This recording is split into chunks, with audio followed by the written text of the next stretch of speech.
Efforts are being made to save a rare butterfly and reintroduce it to an area from where it disappeared 25 years ago. Conservationists, graziers and local volunteers have released thousands of caterpillars onto Llantrisant Common.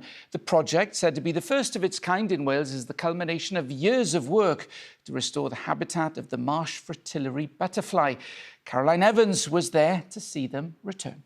So what we'll do with these guys is we will gently move them from the plant pot onto one of the scabious plants that we've already planted, where they can then, as a group, start forming their larval web together. This then is a big moment for Rob, but also, he says, a big moment for conservation in Wales, bringing caterpillars of the Marsh Fritillary butterfly back to the common where they once thrived. It's never been done here in Wales, so it's a real big step, and it's a positive step as well, because nature is in so much trouble in Wales that we need to intervene a lot more if we are going to save species. This butterfly is one of the most threatened in the UK. There are populations in Wales, but the closest ones were just too far away for the butterflies to migrate back to the common without help.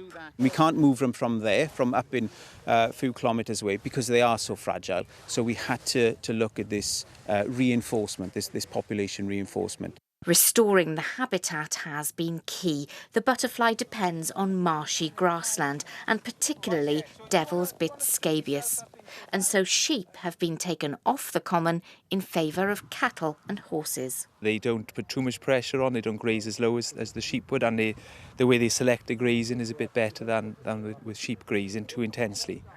It's been a real community effort. Licences have needed to be obtained from NRW. I think that was quite difficult to take the caterpillars from the donor site in the first place. Then there's been the rearing of the caterpillars. Other volunteers elsewhere I know have had to bring on the scabious plants for the caterpillars to feed on. They were here years ago, and it's only right that they're back again. It's fantastic. And from my point of view, being a volunteer in another site about 1.5 miles away, our hope is that the Marsh Fritillary will thrive here and grow and move to our site too.